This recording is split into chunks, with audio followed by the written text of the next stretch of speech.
Welcome into a Friday edition of the Jordy Culotta Show, live here from the UDL, presented every day by Go Chevrolet, online at GEAUXChevrolet.com.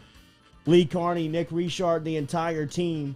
Remember, you can find them online or you can find them in Laplace, in Baton Rouge. They're on Florida Boulevard and Sherwood Forest. Laplace. Laplace. Go Chevrolet, GEAUXChevrolet.com. Our coffee is daily brewed by Majestic Coffee.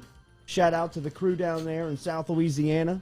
Local grounds. If you want some, check them out online, delicioussips.com. We got Jake Johnson, #1 tight end in the country, offensive MVP of LSU's football camp last weekend, according to Shea Dixon. He will stop by here at 7:30 this morning. 8:15 or 8 a.m. this morning, we'll talk to Ben Mintz. Mintz getting ready for an enormous college baseball weekend in which LSU is alive. They will be in Knoxville, playing for a chance to advance to Omaha, Paul Maneri's last season. Where is the LSU coaching search? We'll talk a little bit about that. Scott Woodward's telling everybody to look left while he plays on the right side of the field. The old Kansas City shuffle, yes, dude. Indeed, man. You look left, I go right. Trolling the hell out of everybody. In fact, got the top name in the game, Kendall Rogers, out there swinging and whiffing. Yeah, got him. Pat Casey out. Who is in? We'll talk about it coming up here on the Jordy Culotta Show. 8:30, Nathan Velasquez, straight off his trip across the country, moving from Los Angeles to New York City. We will ask him about some of the things happening in Hollywood and happening on Broadway coming up here at 8:30 this morning. So if you have any questions for Nathan, jump inside of the bunker. We are there on YouTube, Facebook, of course, JordyCulottaShow.com. Don't forget about the gear. If you're looking for some summer gear, head over there. You can get all that at JordyCulottaShow.com or Jordy.itemorder.com. Katie's here. Noah's here. Lizzie's here. Getting you set up for this weekend. And we talked a little bit about it. Started it off with Scott Woodward and this LSU baseball coaching search. It was reported last night at The Advocate. According to sources, it looks like Pat Casey is out.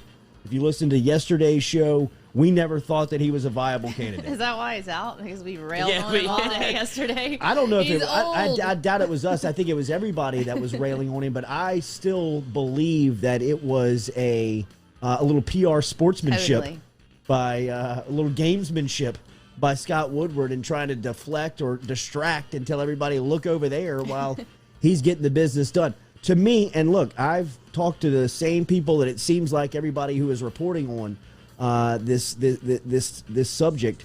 Like I said, I would hope that Vitale would have a chance here. Better start getting that thing right, dude.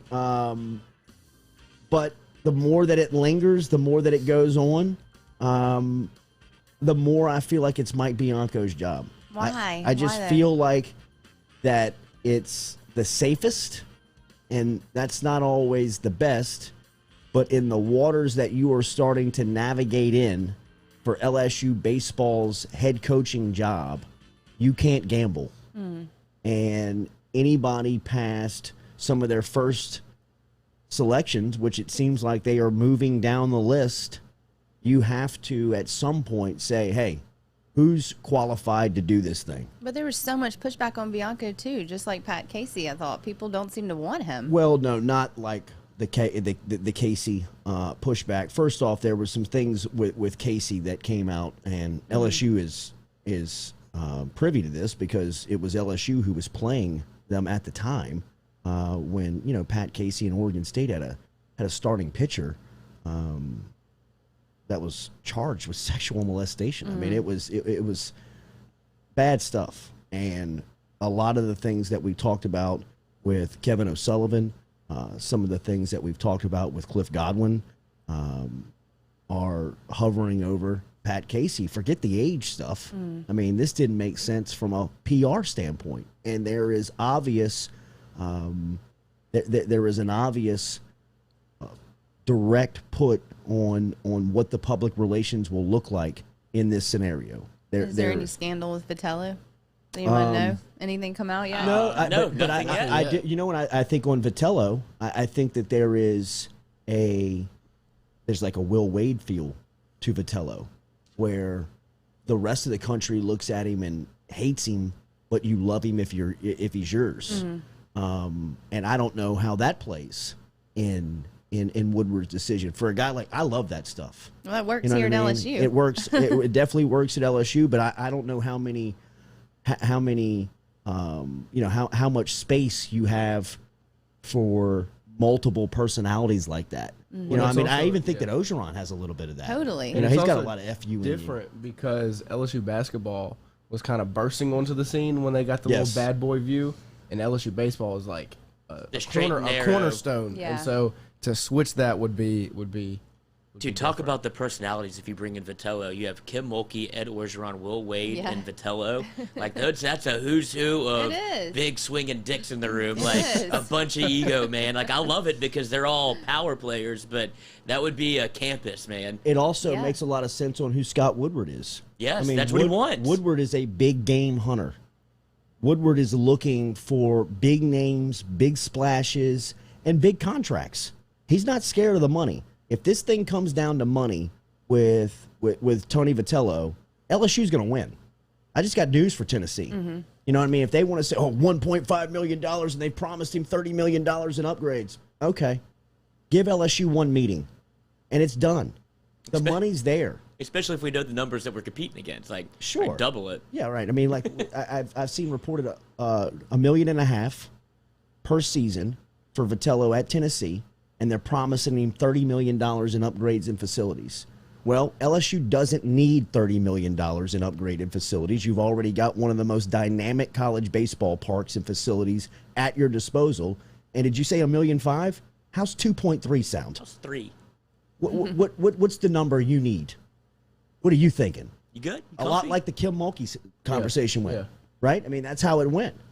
I mean, those first couple of conversations were, is this real? Kim's, yeah, it's real. How real is it? About $2.5 to $3 million real? Okay, let's get right back to you. Escalating throughout the year. Yes. Is that good? You want to go up a little bit every year? You know, we can work that out. And for the same reasons that people are weary and a little uncomfortable and awkward with Mike Bianco, I see it, I feel it, and you know what? I get it. 20 years, one place, SEC West, Ole Miss. To step away from Bianco's 20 years and say that they've only been to Omaha one time, that's tough to believe. Forget the fact that they hadn't been to a championship game. Forget the fact that they hadn't been deep at Omaha. The fact that they've only been one time in 20 seasons, that's the guy that really makes sense and jumps to the top of the list at LSU. And for where it seems like LSU is in the search at this point, he might be the only selection that makes sense. I mean, really, if you're pitching out names like Pat Casey and they don't want to get a guy like Vitello if he's off limits just because of some of the things that they may get pushback from in certain arenas of this hire, it's not just Scott Woodward's hire. Let's first of all get that on the table. Woodward probably has the power of authority to have the last word on this, but he is consulting and has a brain trust around him built of board of supervisors, the new president, board and alumni, and private money. People that can get you to that number that you need to get to.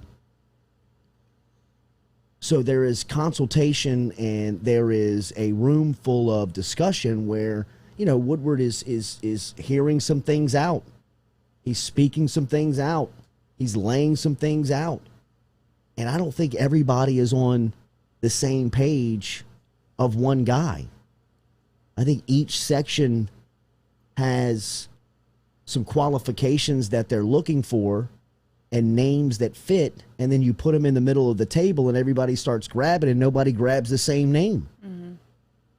So when it comes to that, Mike Bianco might be the play. Will he leave anyway? He'd leave for LSU. But, is he possibly leaving Ole Miss regardless if he takes this job or not? I don't know if he would leave this season, but it's definitely getting to the 20 years at one place in any sport is, they say a decade for a coach. You start looking around. Yeah. Just because once you're at a spot for 10 or more seasons, there's going to be a section of the crowd that gets a little tired of you. There's even a small fraction of people in Alabama that are tired of Saban stuff. It's not many. You know what I mean? It's a many. small minority, but there's still a part of the fan base that's like, what's next? Yeah. You know, I mean, 20 years for Bianco and Ole Miss, I'd imagine there is a lot of that tired feeling on probably both sides. Mm-hmm. You know, I mean, there's probably some stuff that Bianco puts up with that he's probably saying, you know what, a fresh start might not do me wrong right now. Mm-hmm. But a fresh start at LSU is a totally different animal and a totally different discussion. Now, as far as the experience goes and as far as the history goes and as far as the resume goes, you know, I think that this job's not too big for him. He will have every resource. I mean, he's Skip Bertman's player. He's Ben McDonald's catcher. His son would be on the team next season. I mean, he's as invested into LSU baseball as you can be from an outsider right now as anybody could be. I mean, he's not an outsider of the program, but I mean, he's not in the program and around it every single day, but he could step back into it and it would be seamless. I also believe that he would hire the best. He's always had really good assistant coaches around him. He's got a ton of respect in the game when you just say his name out loud in front of college baseball critics. And, you know, I think that the LSU baseball job gives you opportunities that you don't have in other places. And that's even places like Ole Miss and, you know, maybe not Mississippi State, but a lot of the competitors around LSU can't offer what LSU baseball offers. Mm-hmm. And he understands the program so well. It'd be one of those opportunities to come back, and it's almost like a bring the magic back moment because he has that experience to lean on when he played for Skip Bertman, and he understands what the box can be and what it used to look like. So he has that to kind of lean on and how to get the ball rolling again to get people excited about LSU baseball in terms of getting the box back to where it should be. Yeah. Sure. Yeah. And look, I said out loud yesterday, and I believe this, if LSU gets Bianco and Ole Miss gets Godwin, I think Ole Miss wins. You know, they win the initial coaching hire. Oh, you think that's how it would go? Probably. If Bianco came here? Probably. I mean, he spent a year or two with Bianco at Ole Miss. Oh, okay. He also spent some time here with Maneri at LSU. So, I mean, Godwin's got a great resume. Mm-hmm. You know, and if this was 3 years ago, I think that this deal would already be done with Godwin. But in today's climate, in what LSU has dealt with in that time period, in a public standpoint, and what could still be, you know, out there for LSU to deal with in Title IX stuff and harassment stuff, they are very, very cognizant of making this decision and make sure that it doesn't ruffle as little feathers as possible. Make sure it does ruffle as little feathers as possible. I don't think Scott's getting enough credit for the old 1-2 he just pulled because you have to be. I think it goes back to him being from Baton Rouge and understand how this fan base works and the Tiger droppings aspect and all of that. He understands that when he leaked that name or that name got leaked, it was going to be an absolute atomic bomb that went off in Baton Rouge. And he's like, watch me roll this out and let me go do whatever the hell I want to do for the next 24 hours. Sure. Like an incredible way to play the fan base because, like you said, he's from here. He understands that this was going to be a bomb to drop, but it didn't mean anything. Yeah. Yeah. And it's also, you know, it also gives him an opportunity to come in on the back end and play a little hero. You guys thought I was going to hire Pat Casey? Really? You know what you're dealing with? That old hag? You thought I was going to bring that guy down here? No, man. Here is... ta-da! Yes. Whoever it is, you know what I mean? Rabbit out the hat. Absolutely. Oh, okay, thank God, Coach. Yeah, right, absolutely. Great hire. Yeah, great hire. You don't think y'all are dealing with the Leva again? Yes, I know what's going on here, guys. I get the LSU aspect. I understand what I'm brought here to do, and it's not to bring in 85-year-old Pat Casey. Right. But I hope y'all like that little fodder I fed you. Yeah, little nugget. Yeah. I even got Kendall Rogers out there pumping it for me, man. Big swing and a miss. I mean, just...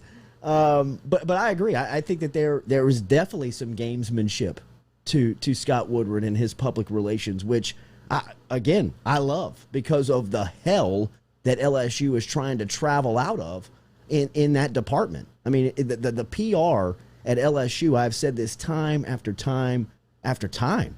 I mean, the last decade at LSU could be a case study in public relations of what not to do. I mean, and running all the way up of the head football coach laying hotel poolside last weekend. I mean, it continues to be just a disaster of missteps in the sense of, are you really doing this? Like this comical of minor league stuff, y'all are still swinging and missing on and can't get a message across? He's like a retired Steve Spurrier, except he's coaching. You've got the job. You've got access to a private plane in your contract. You live in over $1 million home with privacy walls around your pool. You're going to the rooftop at the Roosevelt on Memorial Day weekend? Actually sounds lit now that you say that. The rooftop on Memorial Day at the Roosevelt sounds awesome. For this room. Yeah. Right? Especially if you can smell That's who it was filled with. That's who it was filled with, was a bunch of us. Yeah. That's why everybody's taking pictures of him saying, look at this guy. This is incredible. What are you doing here? Hey, big fish, little pond, dude. Oh, yeah, let me go out there and strut my stuff, dude. Bring a little dime piece with me. Have a mojito. That sounds great. Second summer in a row. Yeah. Second summer in a row, you're dealing with it. You know what I mean? Like, I mean, it's just, we get it. We get it. You get them. All right. It's awesome, man. Hit a golf ball in that man's chest. I mean, what about it? The physique? He's great. I get it. That has to play into some part of it, is that he looks good with the shirt off. Yeah. And you wouldn't expect it. It's kind of, what does that look like underneath? And it's firm. Yes. It's V. I mean, it's bouncing back at you. You look like Noah. It is so unexpected. Guy's like 20. I mean, both just crushing meat sandwiches. So I do think that there is some public relations gamesmanship happening from Scott Woodward's office, just because of how bad it has been over the last decade. And I think when you talk about public relations, Bianco checks every box, and I think that there is a premium that is being placed on that decision in this process. How much longer, regardless? Like, how much? Not until after the season. Okay. I don't think you'll hear anything until LSU's season is over, for the respect of what's happening on the field, to the team, to the program, not to take any of the attention away from that. Now, there may be a window in between a regional and Omaha if LSU is able to advance, where if whoever is next, if their season comes to an end, so let's say it's Tony Vitello, and LSU goes up to Tennessee and knocks them out, and Vitello's the guy, well, then maybe you can announce that on a Monday or Tuesday after you get home, so you allow him to start work, to represent and get out there and recruit and make sure you keep the class together. Would Paul mind that if he Probably. makes a run to Omaha and you start talking about his successor? Like, I mean, we're doing it right now, and he's still in the super regional. We haven't talked about the game at all. It's been coaching search every single day. And it's like, Paul's like, dude, I just made a run. We just won 4 in a row on the road to get to a super. Let's talk about the Road Dogs. Let's talk about the Road Dogs. Yeah. But if he gets to Omaha and you're like, let's announce Tony Vitello, I don't know if that's a bunch of momentum, like, coming towards LSU, or if it's kind of like a spike in the railroad where you're just like, well, let me finish the mission here, guys. We're rolling. If they make it to Omaha, I mean, potentially the season could be extended by 3 more weeks. I mean, like, best case scenario. Yeah. Best case scenario. I mean, you still have almost a month left in the season. Can you deal with that timeline if you're LSU baseball? Do you keep it under wraps, like sign him and don't say anything? Is that even possible in today's day and age? What's that? Can you sign him and just keep it under wraps, like a silent commit almost, like get him on paper, let him start kind of doing his job for a little bit while we are also in Omaha, if that's the case? Is that even possible now? I don't know. Because if he's out there, kicking the tires for LSU, whatever he's working for, and people are going to find out pretty quickly. Yeah, I mean, like Brian Truitt says, they can't announce while they're still playing. That's the only questions they'd ask these players, and that's probably right. I mean, I don't see a scenario. Kind of take some pressure off of you though if you're playing it. You would. I don't care about the coaching search right now. Dude, we're playing in Omaha. It's like they're not even asking about the game. Yeah. But that's distracting, right? It will be interesting to see if their season stays alive, how they handle the timeline, because I think that there is also, there is a willingness and a desire to get it out to prospective players, to recruits, on where you stand, because I think that there's a lot of people that LSU could be looking at, or a lot of people on LSU's radar that are going to be asking those questions so they can make their decisions. And I really and truly, to LSU's administration, I know that the fan base doesn't want to hear this. That's the most important piece. They want to make sure that they can get this news to the recruits and let them digest it as fast as possible, and then get that to the fan base. Because Vitello's got his own board of people that he wants to bring in if he's the hire. Like, sure. And so he's got to start like getting the word out that, brother, I'm not at Tennessee, I'm at LSU, but I want you there. So you would have, like you said, you can't wait. Yeah. It would have to be a very delicate game you're trying to play. Tennessee's not going to sit on that information. That's true. But he couldn't tell them either. Well, I mean, he would have to. How does that work? He would have to. He would have to. Because, I mean, Tennessee is on his ass every single day to sign this contract extension and raise. I mean, they want to give him $1.5 million a year. They're promising him $30 million in facility expansion and upgrade. And he's saying, just let me get through the year. Can't find a pin just yet. Let me get through the year. Just let me get through the year. Why won't you sign it? Just sign it right now. What else do you want? I mean, what do you want? You want $1.8 million? You want what's it going to be? Just let me get through the season. Just let me get through the season, and then we'll sit down and we'll talk about and sign this contract extension. And, you know, he's playing a little delay. He's playing a little stall. So, you know, I mean, there's some smoke there. I mean, you know, if you're somebody like us who's covering it and looking for answers, you've got to say that the door's not shut on Vitello. I mean, it still seems like it's cracked. And there's other names out there, and we've pitched them all, man. You know? I mean, is it the McDowell guy at is it McDowell or McDonald? Dan McDonald. We'll get it there. Old Dan McDonald had a farm. Dan McDonald at McDonald. At Louisville. Graham McDowell is the golfer. Yes. That's maybe where you're getting confused. Yes. Dan McDonald. But like there's names all over the place, man. I mean, I've heard Bianco, I've heard McDowell, I've heard Cannizzaro, I've heard McDonald. You know, I mean, it's just insiders here. We know exactly what's going on. We know why you come to the Jordy Culotta Show. That's to get the answers. But if you think LSU baseball is distracted, imagine Tennessee baseball right now. Like when you've got this pushback of him having a contract literally on his desk to sign, he hasn't signed it.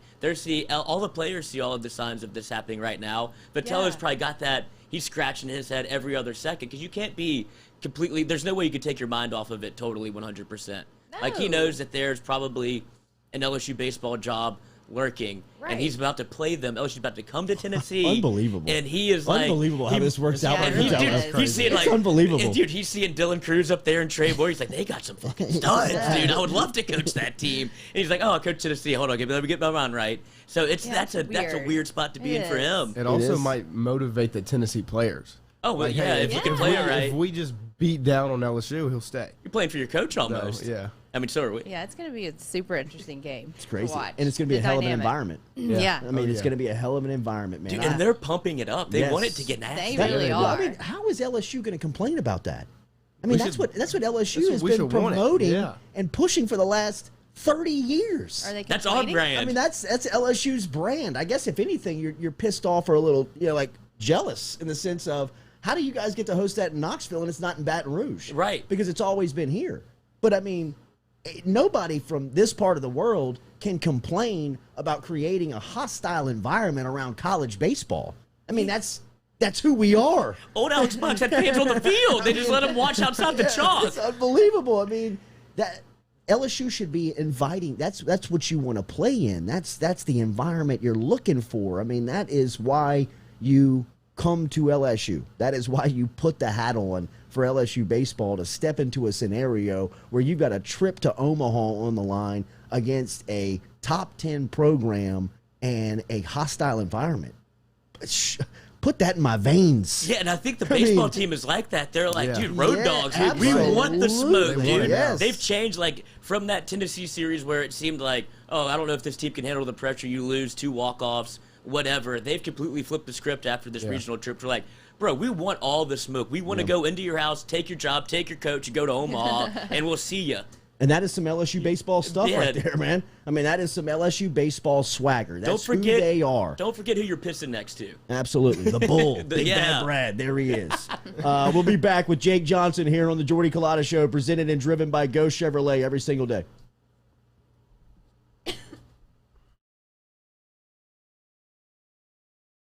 Are you self-employed?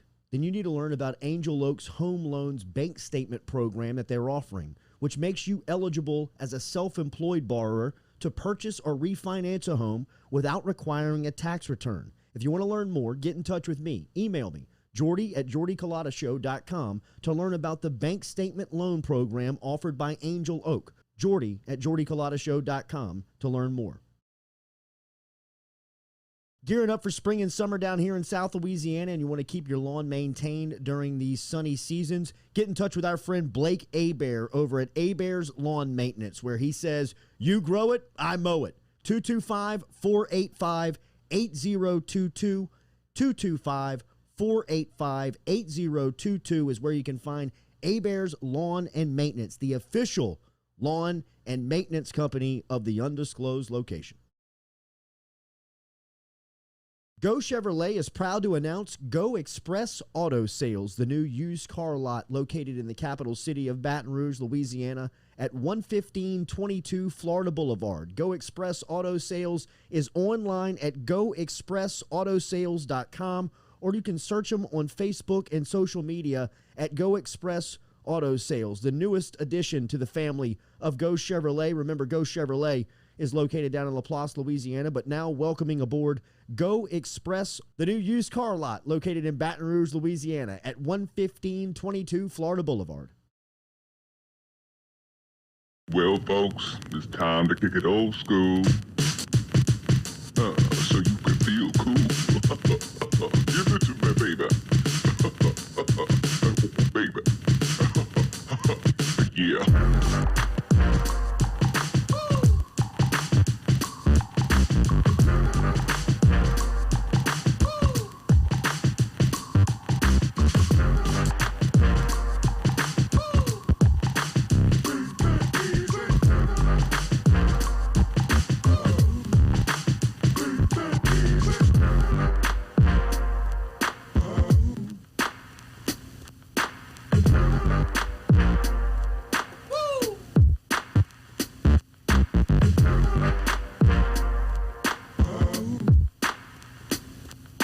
Welcome back in here to the Jordy Culotta Show. Good stuff here, starting out talking about LSU baseball's coaching search. Tigers on the road to Tennessee.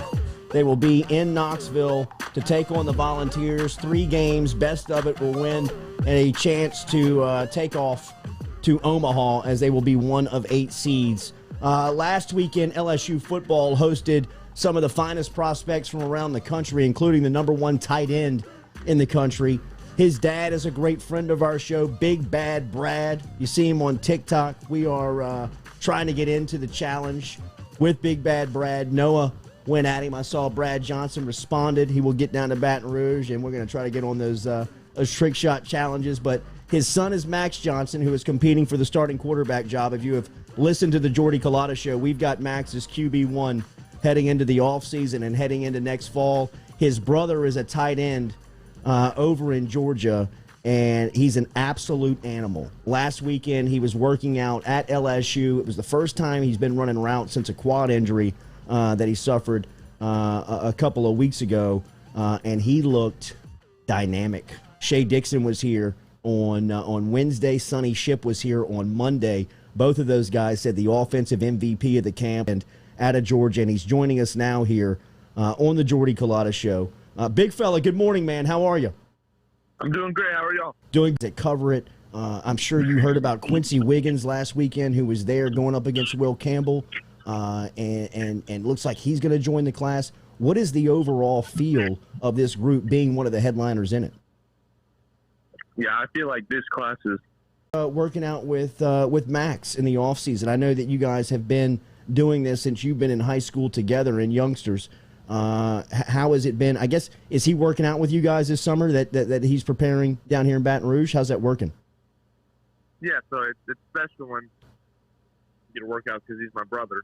But no, he's a hard worker and he's competitive in everything he does. But no, we've been throwing and running, so it's just fun doing it with him. How's this recruitment been for you? You shut it down pretty early. You committed to LSU. You could have gone to any college in the country. What's this process been like for you? Yeah, so I was kind of dialing it down, and then when I committed to LSU, that's when I said LSU is where I want to be, and I thought it would be the best fit for me with the best system, and I would succeed off of it. So I I really think it's a great opportunity for me to play and go get better. What's your relationship like with new offensive coordinator Jake Peets and passing game coordinator DJ Mangus? Yeah, so I think me and Coach Peets built a strong relationship, and I think he's a great guy, great coach, but even better person. So he's just been talking to me and just how he views me and all that stuff. And then Coach Mangus, he's very, very smart in the passing game. I built a great relationship with him also, and they're just both great guys. Where are you most comfortable? I mean, you look like a wide receiver when you get off the line, but you have a body like a tight end. Two questions. Where are they telling you they use you at the next level, and where are you most comfortable on the field? Because you seem so versatile. Yeah, so Coach Peets' goal was to just move me all around. Slot, wide out, tight end, inline, just anywhere where he can put me. But I'm honestly most comfortable with it all. I mean, I feel like I can run routes off the line or in the slot or wide out, but no, I think just being able to do it all helps. So no, I really feel comfortable with it all. When did you start paying attention to LSU in recruiting? Was it just the fact that your brother was on campus, or how did they make an impact on you? Was it the 2019 season when they were using Thaddeus Moss? When did LSU really make an imprint on you? So I went to a camp going into my 8th grade year, and then I just really saw like all that they could do. And then the 2019, actually, they spread out the ball, and Thaddeus Moss, he did.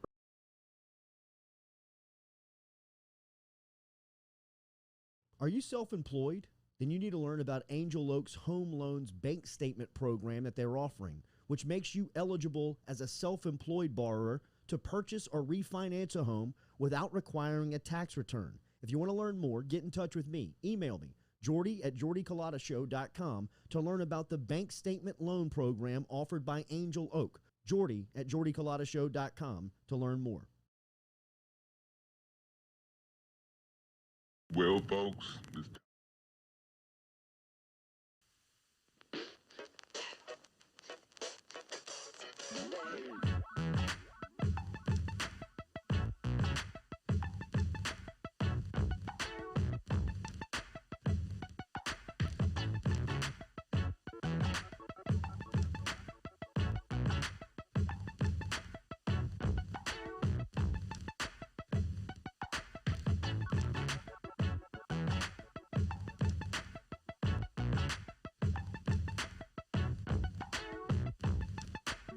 Welcome back in. Undisclosed location under attack. Suits have found us. We have fought them off. We've got the dogs, keeping them, running them out of here, chasing them across the moat. It's all good. Get out of here. It's all good. Get out of here. Bunch of Suits and Dickie V showing up at the undisclosed location this morning. We might have been too close to the baseball hire, and we might have gotten clipped, dude. LSU Sports Properties coming after us. Throwing water at Dickie V, making him melt like they do in the Geico commercial.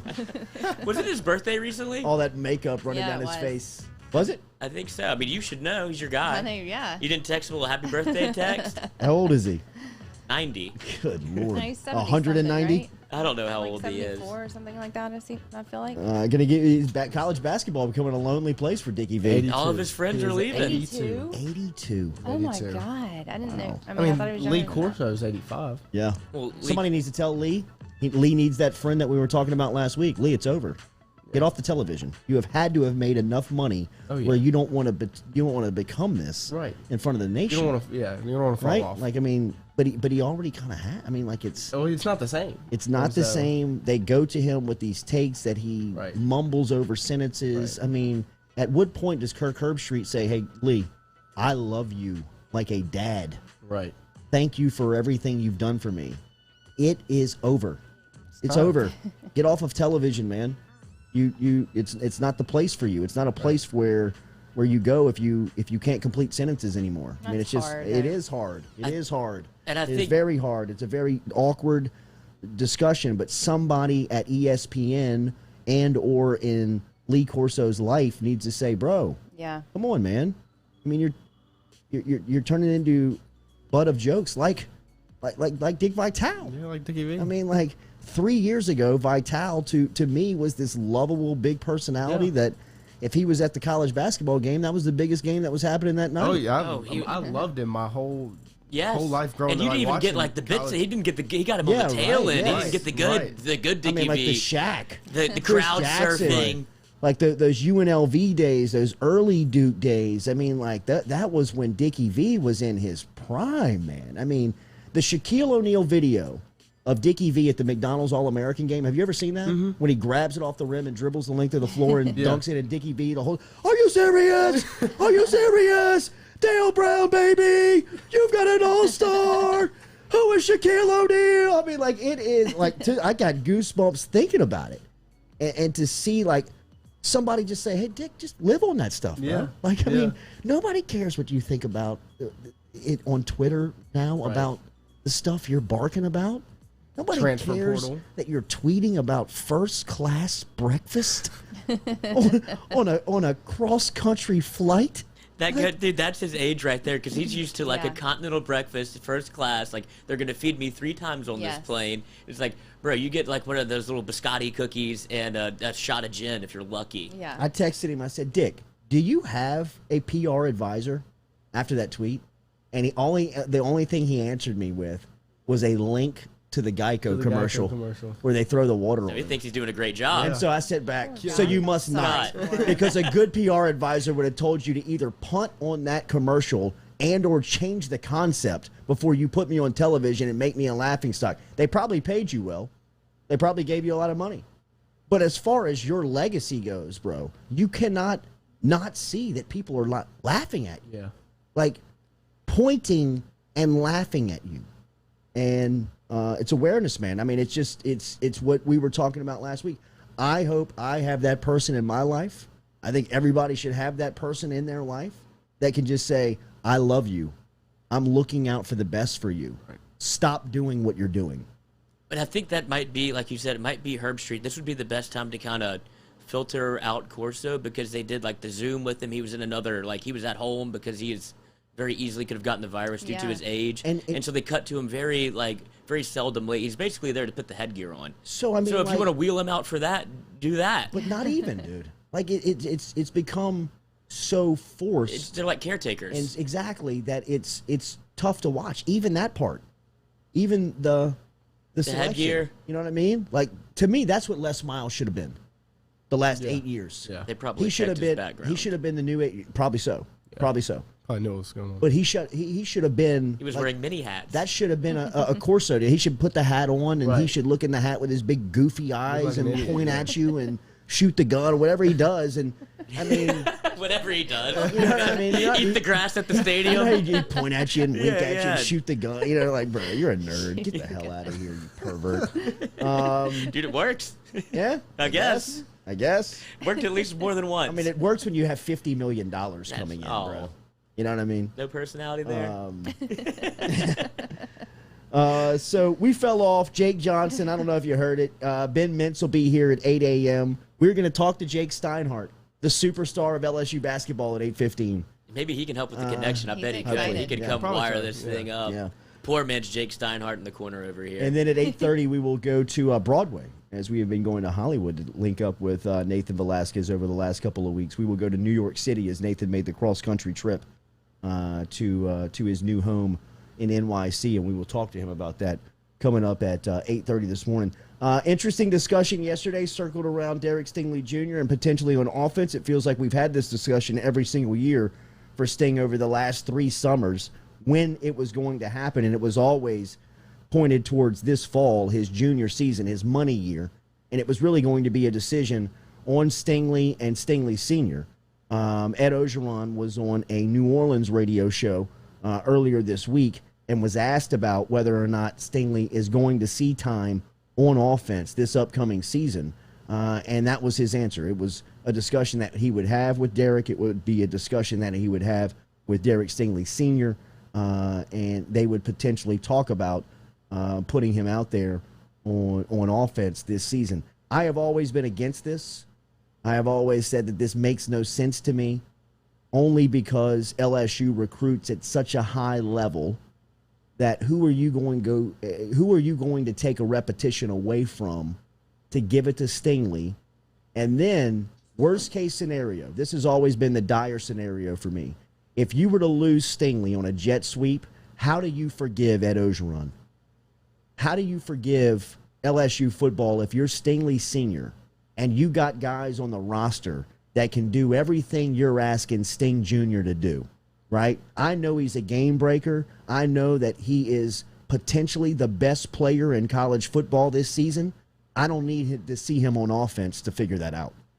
If he is a shutdown corner like he is when he gets off the bus and he takes a couple of punts to the house, which it feels like he probably will, he'll be in that Heisman discussion that I know you're going to come back with on this Charles Woodson type argument of let's get him exposure and get him to New York and get him the Heisman. If he's the best defensive player in college football, which he's going to be if he just plays right and stays healthy, and he's a dynamic special teamer, which I believe he'll touch the football 15 to 20 times this year in punt scenarios, and 3 of them could go to the house.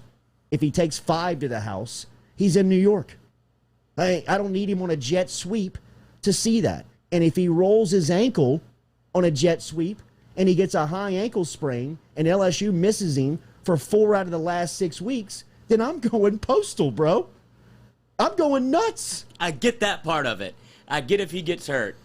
He's playing football. He's already playing football. There's a chance he could get hurt at defensive back. What difference does it make? Especially if you want him back there returning punts. That's the most dangerous job you could do in football. And you want him back there trying to return punts. You think that's safe? Dude, what's the question we've been asking ourselves the entire offseason while we're looking for, we know we have a number 1 in Kayshon Boutte. We said, who's going to step up and be number 2? What better option than Derek Stingley Jr. when he's actually probably would be your number 1 threat, dude? Bro, you want him to be the second option on offense? Yes, I want him to get 15 to 20 snaps on offense a game. I mean, are you out of your mind? No! You want him to be the second option on offense at wide receiver. What are you going to tell Jeray Jenkins? What are you going to tell some of these guys? He's better than all of them. Coy Moore. What are you going to tell these guys that you recruited at wide receiver to come in and play, and you're going to give the reps to 15 7? reps, you run 85 plays a game. 15 is not going to kill you. You don't even have to get the ball 50 times. Just the fact that he's out there. He needs to be out there, strutting his stuff, being 7, and he's just if you haven't seen it, go look him up on YouTube playing 7-on-7 at wide receiver. It's unbelievable. I know you have. I've seen it all. I don't think people realize how good he is on offense. He's the best athlete in the country. People may not understand that he's the best football player in America right now. He was 2 years ago. In college football. He is the best player in college football. And you're trying to shelf him, dude. I'm not trying to shelf him. I'm trying to get the most out of him. I'm trying to maximize him. Yes, I am. On one side of the ball. There's 2 sides of the ball. No, what do you think? Honey Badger was the best player in college football his sophomore year. Uh-huh. And he didn't touch the offensive side of the field. But he did what with the ball? He returned punts and played defense. And how did he change the game? And where did he end up? Where did he end up? The one thing about Honey Badger is he affects the game in more ways than Where did he end up at the end of the year? Stingley's going to shut down a third of the field. Yeah. Honey Badger is coming up on the line, strip sacks. That's not Stingley's game. But we have such a stacked receiver room. We don't, though. I don't. We do. Potentially, you do. Potentially, not even potentially. You know you have a number 1 guy on the other side of the ball. If he walks 15 steps to the other side and turns around, he's your best option on offense. There's no reason to go out against UCLA and Pasadena and put 7 I would love to see that. Are you kidding me, dude? You know the animal you would wake up if you started doing that? You don't think that Eli Ricks and his ego would be beating on Orgeron's That would be awesome. Saying, give me a jet sweep. Yes. You don't want that? You want a little competition in the room? Who wants to play offense? We're going back to high school. I want my 2 shutdown corners being my 2 shutdown corners. And then coming over to the other side of the ball and catching tutties. And I want the guys that you've recruited like Brian Thomas and Chris Hilton and Jack Beck. They're not ready yet. Why not? Because they're freshmen. But you got Kayshon Boutte getting double teamed over here. You can't beat their third, second guy one-on-one? You're telling me, yeah, you can. Imagine if that's Derek Stingley Jr. that's doing that one-on-one. Bro. I'm scared. I would love to see him on the offensive side of the ball, but I don't see it as a smart option. Okay, let me pose to you this scenario where he can't get hurt. He doesn't get hurt. There's no way he gets hurt. Would you put him on offense? Then you know what? I'll over-under 10 touches on offense this season. That's all I'm asking. fine. You wanted to make it the second option. Well, when he's out there, he will be the second option. If you put him out there and you give him a jet sweep in the first quarter, you bring him out in the fourth quarter and run a fly to him and just throw it up and let him go be dynamic. I mean, you want to do that 10 times on offense? Go have some fun. If you're counting on Derek Stingley Jr. as a part of the offensive game plan, LSU's in big trouble. I'm just telling you. LSU's in sincere trouble if they can't get production from the names they got in the room. You're right. There's nobody in there that is established yet. Nobody has the skins on the wall to say, I'm that guy. I'm the number 2 guy. But they got that dude in that room. They better. At the rate and the level that they have recruited at, there better be another dog that steps up and says, hey, Kayshawn, it's not going to be all you, man. I'm going to help you out. I'm going to be a second option. I'm going to be a third option on this offense. And if they look at Stingley and they say that Stingley's a second option, bro, they're in trouble. You know how many misses that is in recruiting? If Derek Stingley Jr. is the second option on offense, I know what you're saying. I get what you're saying in the sense of he is a Rolls Royce. He's a Bentley. You only get a chance at him at 1 year. Use him. But if you want to maximize him, to me, let him be the shutdown corner that he is naturally. I'm like Noah. I think when you just roll him out there, now there's going to be more schemes and strategy this year that goes into it. But if you just want to play one-on-one, man-to-man defense, Stingley will shut down a half of the field. If you're a good offensive coordinator, ask Mike Bobo how that worked out for him in the SEC championship game when he kept testing 24. He lost his job. 2 picks later and jobless. Exactly. Right. That's exactly right. I mean, now you want to do that 2 years later to him? Well, the other thing is there's 3/3 to the field. There's Stingley's side, that's 1/3, and then there's Rick's third. That's 2/3 getting shut out. All we got to do is get a safety in the middle, and we said that last year. Yeah, and so, but now you got a quarterback. The last exactly. Give him somebody to throw the the ball last to. player we've they're seen. The last player we've seen that a team has tried to put a defense what was Jabril Peppers that I can remember at Michigan. He was electric. They tried, and yeah, but they also had nothing else going for them. Exactly. All they had was the Jabril Did Peppers. Jabril go to New York? I think he did. The Giants? No, I'm saying I think he went for the Heisman. I think he was in that room. I think he was in it, but that's all they had. They weren't going to win a championship. They didn't have other players. Did he get hurt? That's not LSU, though. No, but It's not LSU this season. Jabril Peppers, Jim Harbaugh was like, we got to use him. give him the ball. Put him at running back, Put him at, linebacker, let him safety, return punt punts. return. Can you kick? You play quarterback. Can you make the hot dogs? We need you to do everything on Saturday. But this sounds like it's going to happen, right? I mean, no. they're saying they're going to put him in. No. They're saying, really? I think that You're saying him and his daddy agree. He's done this. He's done this the last 3 years. It's the third year in a row he's done this it, the but last I 3 just years. want to see it, dude. He's done this the last 3 years. Do you He's got guys out there that are similar to Stingley in recruiting that are saying, hey, can I play offense? Yeah, we'll talk about it when you get here. Just like we did with Derek. And he may give him a jet sweep or two to say, we did it. I told you we were going to do it. We did it. Like Dante Jackson and Les Miles, when he put him out there against Northwestern State, gave him 1 speed sweep, and the game got rained out and never played offense again. Another colossal mistake. Dante Jackson should have been on offense for that offense. They needed a spark plug and somebody that could actually, who did it in high school and was excellent at it, and he wasn't near the talent that Derek Stingley has or showed the ball skills that Derek Stingley has on offense. It would be over-under. How many plays of offense do you think he gets a game? 10. No. All season? Season. 10. And you know what? Under. Smash it. Ben Mintz next here from Barstool Sports. Johnson and Spillers brings you Jordy Culotta the Jordy Culotta Show every single day. Get in touch with my good friend Chad Spillers. I see him inside the bunker right now. Fired up. He's got 2 locations. Him and Dr. Johnson over in Gonzales, over in Baton Rouge. Stop in and see him. Whatever dental needs you need, man. I'm going to see him next week. And looking forward to it. Looking forward to my trip over-under to on the that dentist. visit. All right. Yeah, pushing that thing back. I can't do it. It's on the books, bro. This is a big one. I got to stay on the books. We will be back. Ben Mintz talking college baseball next.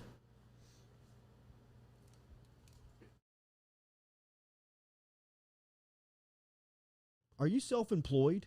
Then you need to learn about Angel Oak's Home Loans Bank Statement program that they're offering, which makes you eligible as a self-employed borrower to purchase or refinance a home without requiring a tax return. If you want to learn more, get in touch with me. Email me, jordy@jordyculotta.show.com, to learn about the bank statement loan program offered by Angel Oak. Jordy@jordyculotta.show.com to learn more. Gearing up for spring and summer down here in South Louisiana, and you want to keep your lawn maintained during these sunny seasons, get in touch with our friend Blake Abear over at Abear's Lawn Maintenance, where he says, you grow it, I mow it. 225-485-8022. 225-485-8022 is where you can find Abear's Lawn and Maintenance, the official lawn and maintenance company of the undisclosed location. Go Chevrolet is proud to announce Go Express Auto Sales, the new used car lot located in the capital city of Baton Rouge, Louisiana, at 11522 Florida Boulevard. Go Express Auto Sales is online at goexpressautosales.com, or you can search them on Facebook and social media at Go Express Auto Sales, the newest addition to the family of Go Chevrolet. Remember, Go Chevrolet is located down in Laplace, Louisiana, but now welcoming aboard Go Express, the new used car lot located in Baton Rouge, Louisiana at 11522 Florida Boulevard.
Welcome back into the Jordy Culotta Show, driven and powered by Go Chevrolet, online GEAUXChevrolet.com.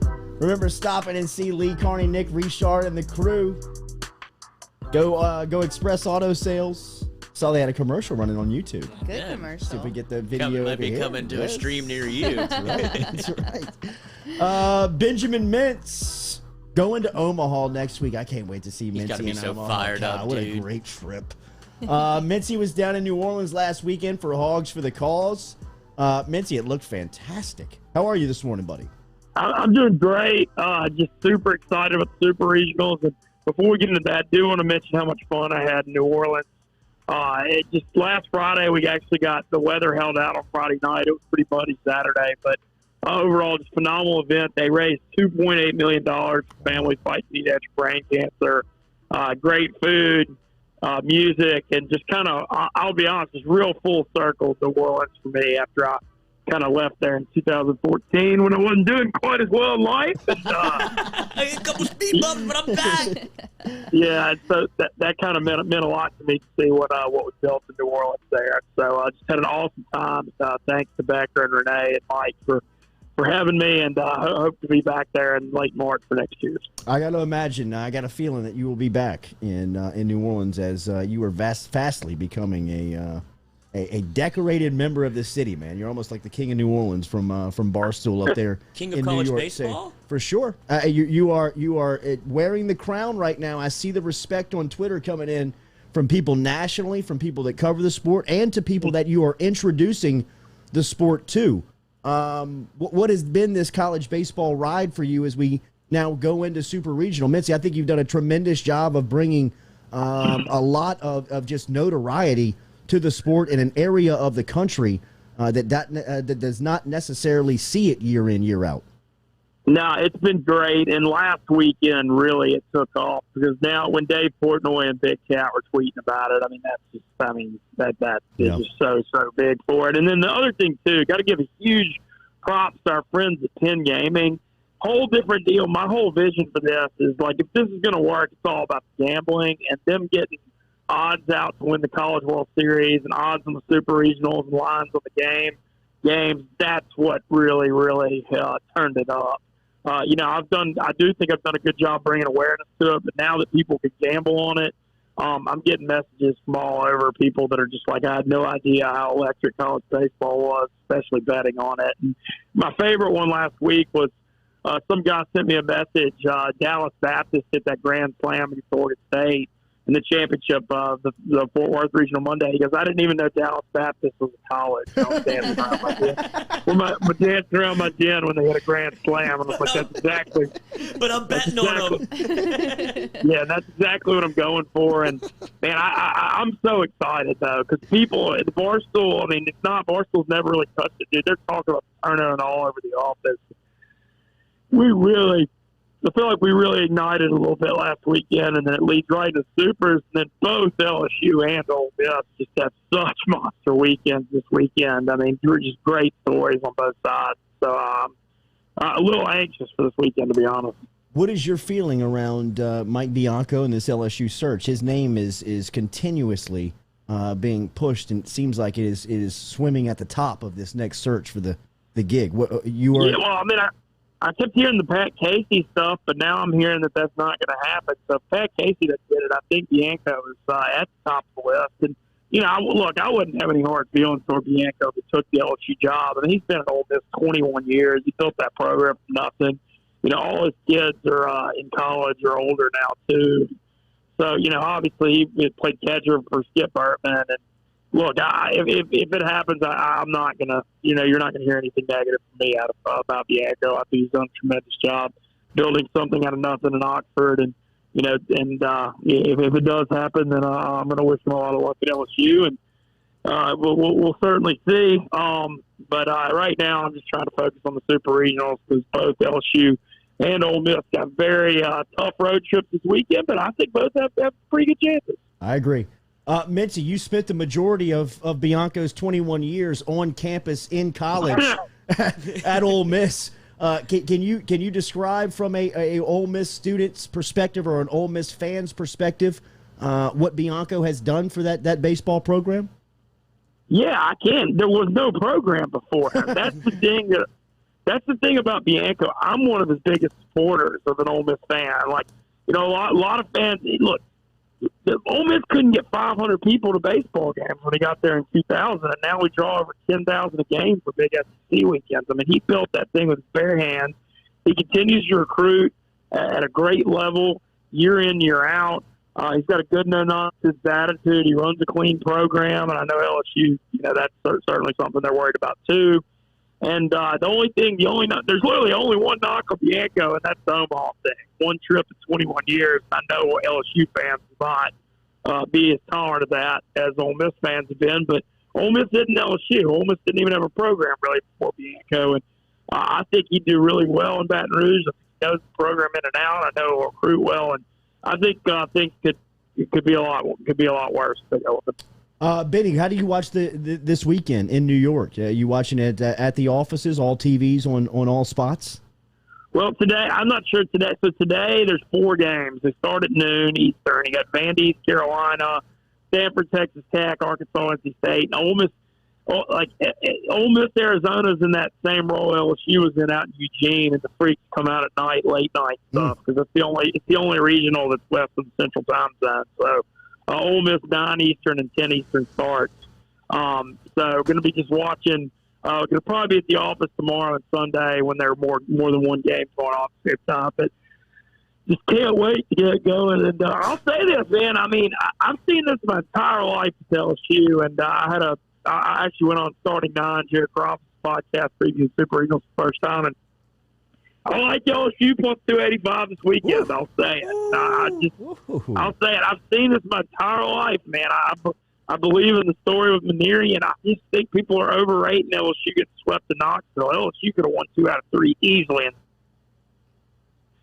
I think LSU just there's something about Maneri and LSU. It's seen them my whole life, man. These close games, they just somehow their fans and players believe they're going to find a way. And I think Tennessee's in uncharted territory here, and don't get me wrong, they are an excellent team. They're the number 3 seed, but I don't know. Call me crazy. I think think we may be seeing LSU and players and fans at Omaha next weekend, and I certainly hope so. Outside of LSU, who else you like this weekend? The three I like were LSU because the plus 285 value. I like Texas Tech a lot, minus 141 at home against Stanford. Stanford got a really bad break with them putting these games in the middle of the afternoon in Lubbock. Northern California guys aren't going to be used to that West Texas heat in Lubbock. Also, Texas Tech plays in a crackerjack ballpark, really tough at home under 10 padlock, so I think they get it done. And I like the Notre Dame Fighting Irish in Starkville, and everybody's saying I do that because I hate Mississippi State. It's not that at all. Come on. No, Notre Dame. Have y'all seen Nobody respects Notre Dame because they're from the North. They went 22-8 Yeah, they're at good. ACC. Yeah, they've got two really good pitchers. They've got a slugging first baseman. They outscored everybody in the regional 50-5 last week. I think that they've should been be a overlooked. top 8. They should be a top 8 national seed. I think State's really good too, but the State team this year kind of didn't. They beat everybody they were supposed to beat. They didn't do as well against tougher competition. So I think Notre Dame gets it done in Starkville this weekend, and those are kind of my three big super regional picks. Jumping to the NFL real quick. What was your reaction to Julio Jones being traded to the Tennessee Titans? What does that do for the power shift in the AFC, if anything? I don't know if it shifts the power a ton, but I've never seen a team with three bigger freaks than Julio, A.J. Brown, and Derrick Henry. I mean, where do they make these guys in a lab? But no, I think it's good for Tennessee. I mean, I don't know. Julio, I still think is really, really good. It feels like he gets nicked up a little bit during the season. But, when you look at Tennessee, I mean, the offense has been excellent, scored a ton of points the last few years. It's the defense that really fell off a cliff last year. And so I don't know that it shifts the power too much because I don't know that it fixes their defense. But I still think Tennessee is going to be battling with Indy at the top of the AFC South this year. Lloyd and I were debating this before we had you on. There was a discussion earlier this week. Ogeron was on with Bobby Hebert and Christian Garrick down in New Orleans on 870, and they asked him about the potential of Derek Stingley Jr. playing offense this season. O said it'll be up to Sting Jr. and Sting Sr. Lloyd is pushing for him to be the second option on offense. Thank you. I've got him over under 10 plays this season. I'm taking the under on that. Do you expect to see Stingley on offense for LSU? No, I mean, I think you'll still see him returning punts. And, with him and Elias Ricks, you got the number one cornerback combo in the country by far. But I think, maybe I think 5 to 10 plays seems about right. I mean, maybe they put him in the a game. I don't know, man. I don't know, man. I feel like he's already on special teams defense. We'll see if they keep him back on the punts, but I don't expect too many. LSU had a big discussion about LSU football this week on Pick Central. We're doing win total Wednesday, and I really like LSU over 8.5 wins this year. I think they're going to be. I think they're going to be good, and I think that's very rare that you can get that kind of value on them. So I think the big thing is just. The coordinator hires were obviously atrocious last year with Linehan and Pelini, but I think they moved on from that, getting younger guys, and then we'll see what happens in the quarterback battle. But I feel really good. I feel good about either one, Max or Brennan. And the big thing is the defense is going to be running a modern scheme this year, and that'll be good with all that talent.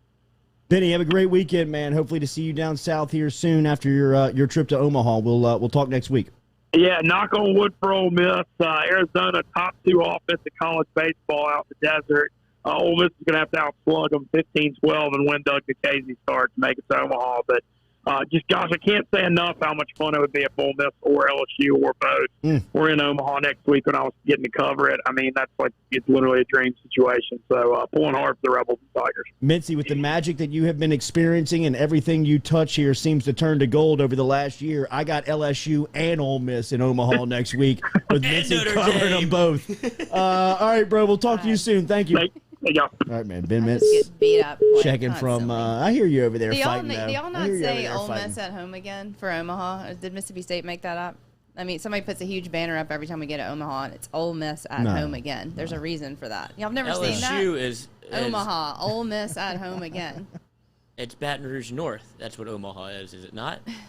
She's giving you like the Omaha, the letters. name Omaha. Ole Miss at home again. Oh, that's pretty good, I guess. Good for them. Dude, way to put that one That's together. our guy, Lloyd, who wants to run Derek Stingley into the ground this year on I'm offense. trying to win a national championship. What an Coach's asshole job's you on the are, line. bro. We got to get Coach's Good jobs on the Lord. line. He's going to put his best players out there. Daily brought to you by Nevadis. If you're looking for a brand new custom design website or a mobile app site, get in touch with Randall Knockman and the crew over at Nevadis. You can find them online at nevadis.com. Great work. They are doing great work for us. You see them rocking the hat every single day. Get in touch with Randall, their crew over at Nevadis, nevadis.com. We talked to the superstar of LSU basketball, the man who has been name-dropped more than anyone by Will Wade. More than players. I mean, he talks about Jake Steinhardt more than he talks about Efton Reed. We'll talk to Jake Steinhardt next here on the Jordy Culotta Show.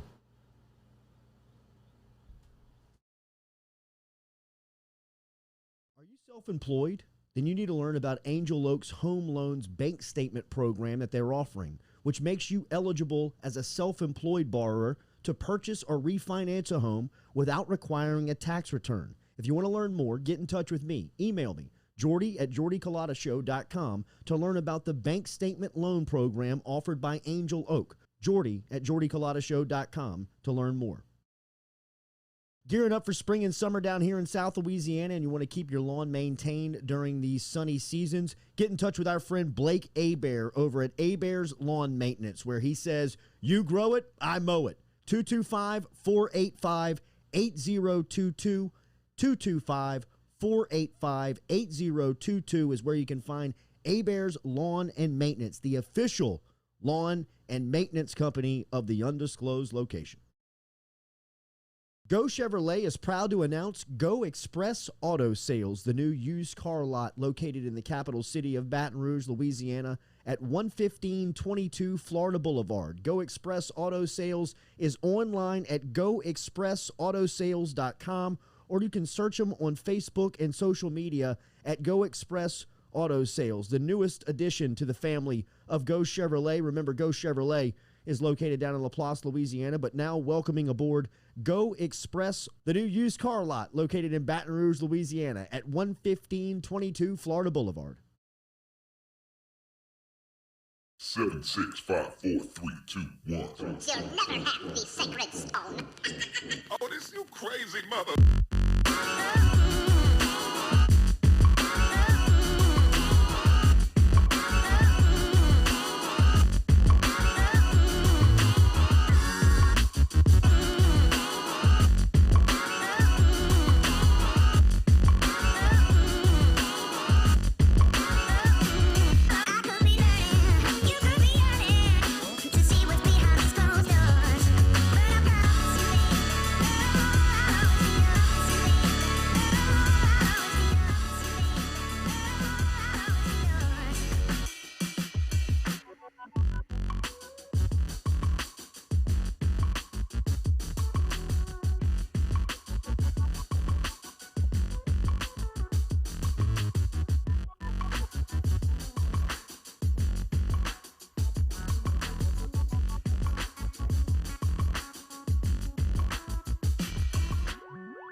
Welcome back here to the Jordy Culotta Show, driven and powered by Go Chevrolet. Check out our podcast. It's always brought to you by RMB Builders. RMB-builders.com is where you find our crew, Red Bourgeois. They're doing some work over at the house. They can help you out with any type of remodel work, reconstruction. They can help you out with a brand new project if you want to custom build a home. If you need some help around the office, they're commercially licensed, so they can help you with those projects as well. RMB-builders.com. Rhett Bourgeois and his crew. Shout out to the Wade Brigade.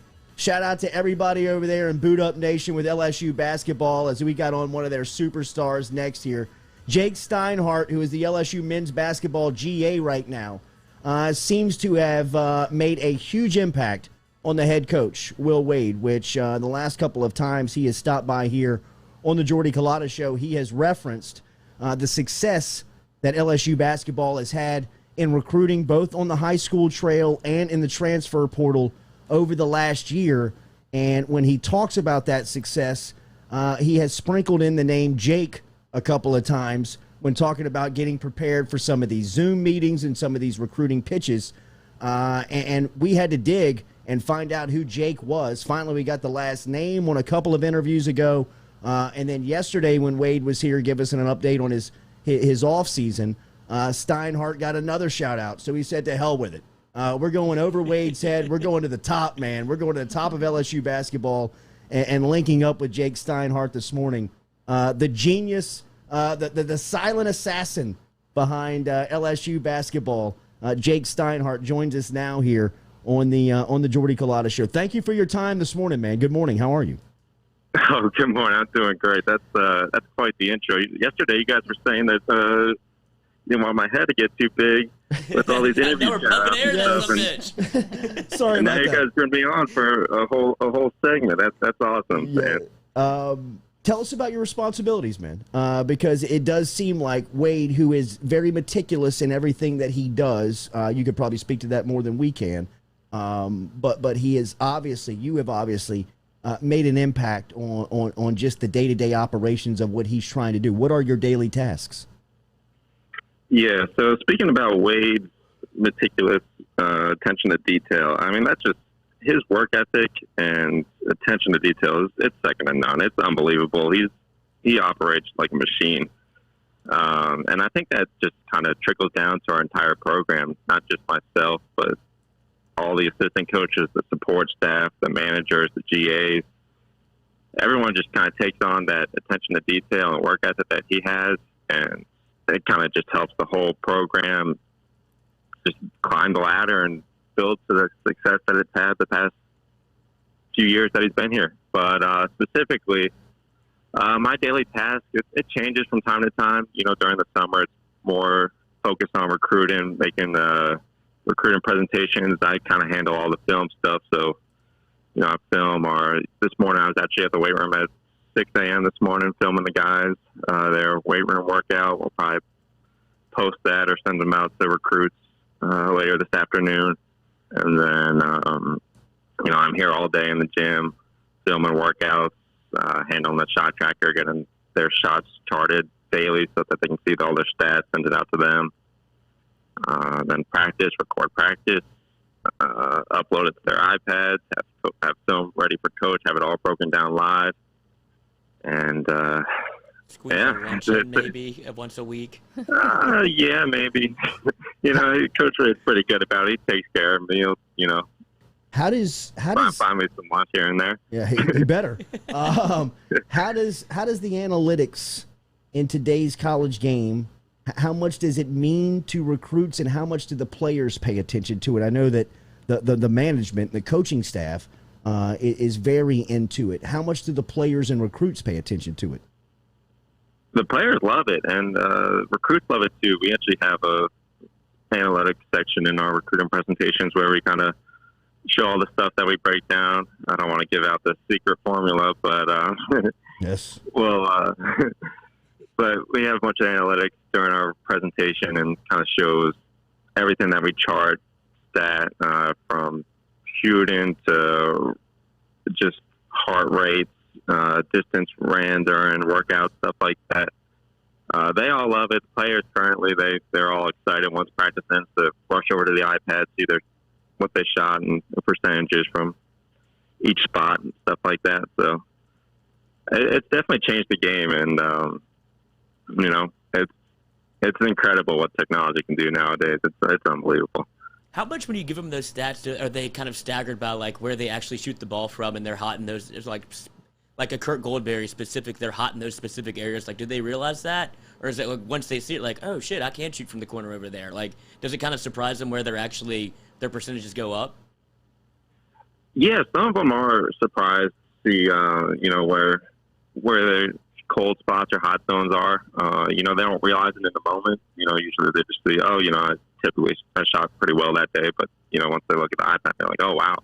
You know, I should probably get to the spot a little bit more often, or, you know, maybe it has like either off dribble, contested, all that kind of stuff too, that it pulls from the sensors. But yeah, it's, you know, they do break it down, and, you know, coaches do a good well of, you know, using those analytics to get players into the right spots. without giving up the secret sauce, Wade was, to me, he had the most success in the transfer portal with the way that the game is being recruited these days. He, in a pandemic, did what I thought really everybody was striving to do, and create a relationship without having a face-to-face and being able to close on big-time recruits and get them on campus. From your point of view, what makes him as successful as he is, and how much is the team effort? Because he does make sure and share the shine when asked about how you guys have been so successful in recruiting, in talking about the process that goes into it. So from your point of view, why is he so successful? And then what is the process behind that kind of creates that? Right. And this goes back to his work ethic. I mean, he's so focused on building a relationship with these kids, and he wants to make sure that LSU is the best fit for him. Like he mentioned earlier on the radio show, we don't offer these Zoom presentations to everyone. You know, we're very limited compared to a lot of the other schools. So he's very selective about the kids he chooses. He's very passionate, really wants them to come here. And not only him, but the rest of the coaching staff, Coach Nickelberry, Tasman Mitchell, Coach Armstrong, they all do an amazing job. Vern, they're just staying in contact with these kids along with Coach, and just making sure that it's the right fit for them, making sure they feel comfortable with LSU, showing it that it's more than just basketball. It's a family. It's a culture. It's going to be a lifetime experience for them when they choose LSU, if they choose LSU. And just the time that he puts in with these kids, I mean, he's on the phone constantly. He's running around all over the place, and he still makes time to put these kids first and make sure that they're the number one priority in this program. And I think that's kind of what separates him from the pack, and his attention to detail. Like we don't do just one base presentation for these kids. We break it down specifically to their game, to their likeness. If they have like former injury problems, we'll talk about how, we'll kind of revamp the strength program to, work on developing these things and stuff like that. It's a whole team effort, and it's an amazing progress and, process. And I'm just so glad to be a part of it. Jake, when you first started working for Coach Wade, how much, I'm sure he came in very regimented and with the checklist. When did you know to start going? I'd imagine you went above and beyond. And when did he kind of start noticing what you were doing? And what was like the first chance you took where he didn't ask you to do something, but you did it anyway, and he kind of like gave you the wink and the nod? Yeah, so it's funny. This was probably I think it was my junior year. Cody Russian, our former Photoshop guy, he actually left, and we had no one else in the program that could do Photoshop, and I had no intentions of learning the program. But that's an undertaking, dog. Yeah.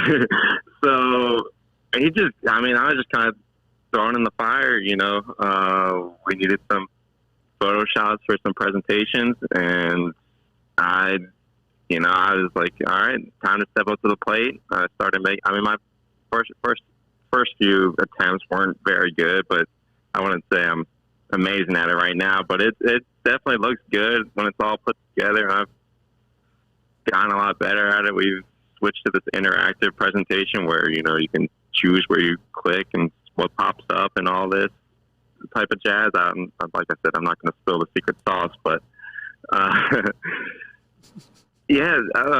say recruiting was where Wade kind of took notice and where he felt like he could not afford to lose me, I would say. Ooh. And well, I'm going to, you know what I mean? Yes. I'm going to go that far. I mean, he could obviously lose me, but no, we do it. He loves the work I do, and, I just follow his work ethic that he said, his attention to detail, and, I just kind of put the picture out there that he gives to me, and, I think that I lay a good blueprint for him and the recruits, and, I think we really bonded on that, and yeah, that's kind of where I. Wait. How nervous were you when you went to hand in your first Photoshop to Coach Wade? But you're like, I just learned how to do this. And you take a look at it where you just have the heart in the throat.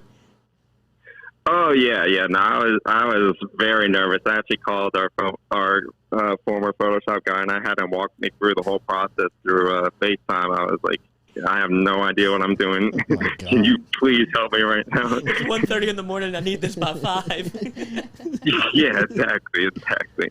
Tell me about the Wade Brigade. Oh man, they're awesome. They put in just as much work, if not more, than me.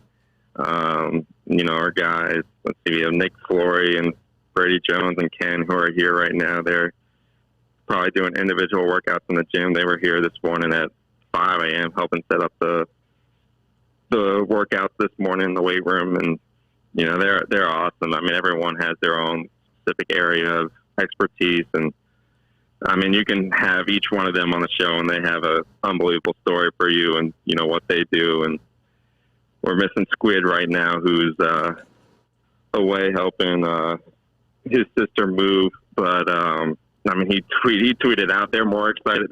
They're probably more excited than me right now that I'm on this radio show. And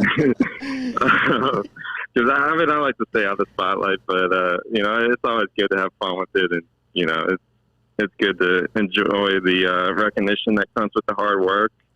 And yeah, they're unbelievable guys. I would hire them for anything that they do. We have one guy, Tommy Kaluz, who just finished law school. He's going to be an unbelievable lawyer, probably mayor of Mississippi one day. That's his goal, and I don't doubt him. Is it your aspiration? Do you want to be a head coach? Not a head coach. I want to stay on the support staff. Maybe assistant level is the final goal, but right now I'm just taking it one step at a time, and enjoying the moment, doing everything I can to help this team and help this program. You have obviously made an enormous impact on the head coach, and that's why we got in touch with you. We appreciate the conversation, the insight. Keep up the great work. We will stay in touch, and tell the Wade Brigade and all the managers we say hello, and thanks for listening. Get Squid back safe. That's right. Awesome. Thank you for having me. You got it. There he is, Jake Steinhardt, checking in from LSU basketball this morning as he gives you a little bit of a peek behind the curtain on some of the success that the Tigers have seen here in the offseason through the pandemic of recruiting. And as Coach Wade has stopped by here the last couple of times, he has mentioned and not gone out of his way to mention name Jake Steinhardt. Like just talking about it, the part of the process, and just simply sliding in the name Jake. We all kind of looked around like, who's he keep referencing? And we sent him a text message, and he shot right back, Steinhardt.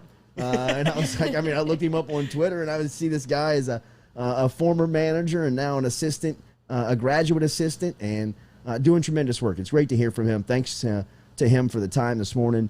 Remember, daily here on the Jordy Culotta Show, we are brought to you by Edward Jones, our financial advisor out there in Central. Get in touch with Daniel Newman, Daniel.Newman at edwardjones.com. No caller. Is where you can get in touch with Daniel Newman. He can help you out with all your finances, any questions that you may have about investing, 401k, Social Security, all of that. Specifically, if you're working at the plants, Dow, BASF, Exxon, he's got very special training in those in helping out with the finances there. He's got great experience there. Let him help you today. Daniel.Newman at edwardjones.com. We will be back. Nathan Velasquez here on the Jordy Culotta Show.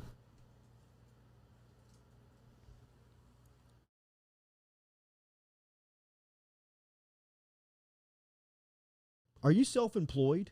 Then you need to learn about Angel Oak's Home Loans Bank Statement program that they're offering, which makes you eligible as a self-employed borrower to purchase or refinance a home without requiring a tax return. If you want to learn more, get in touch with me. Email me, Jordy at jordyculotta.show.com, to learn about the bank statement loan program offered by Angel Oak. Jordy at jordyculotta.show.com to learn more. Gearing up for spring and summer down here in South Louisiana, and you want to keep your lawn maintained during these sunny seasons, get in touch with our friend Blake Abear over at Abear's Lawn Maintenance, where he says, you grow it, I mow it. 225-485-8022. 225-485-8022 is where you can find Abear's Lawn and Maintenance, the official lawn and maintenance company of the undisclosed location.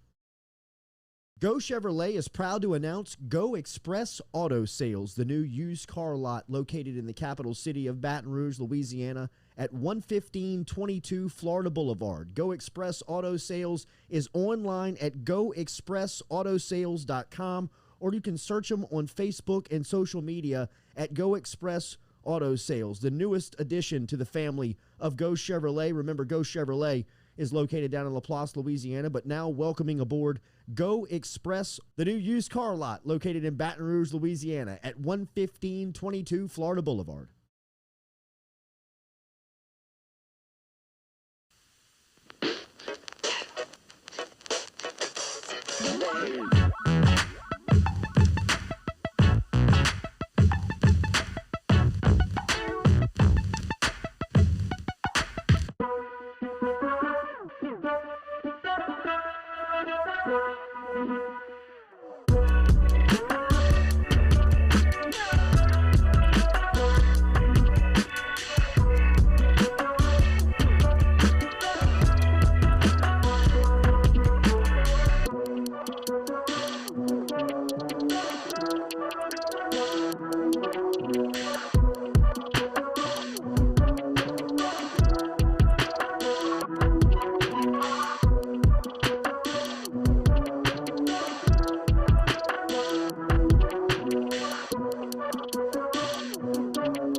Welcome back in here to the Jordy Culotta Show, driven and powered by Go Chevrolet, online at GEAUXChevrolet.com. Remember, daily, we're brought to you by Advanaclean. If you've got water, fire, or mold damage around your office or home, get in touch with Bradley Lynch and Advanaclean. This is a first-hand experience. We took on some flooding a couple of weeks back, got in touch with Lynch, was over at the house in 20 minutes, diagnosed the problems, got the construction crew over there dealing with the insurance.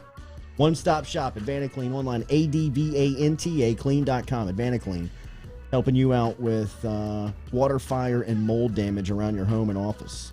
Last time we talked to Nathan Velasquez, he was a citizen of California and making the cross-country move because a lot of the work he was doing here with production work and all the stuff that he has going on, a lot of that was starting to pop over in New York City, and he has made the cross-country trek to Manhattan, and now I believe checking in from New York this morning. Nathan, good morning. The 5-Minute Critic, how are you?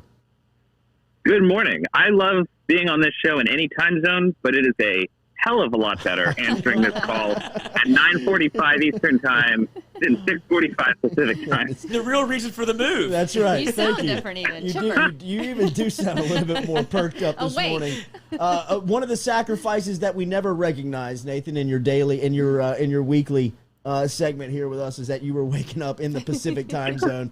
Thank you for that and all the information, but I do imagine that it is much better in New York. We talked to Ben Mintz at 8 o'clock. He is living up there at in Hell's Kitchen right now and working for Barstool, and talked about the city really starting to buzz over the last couple of weeks.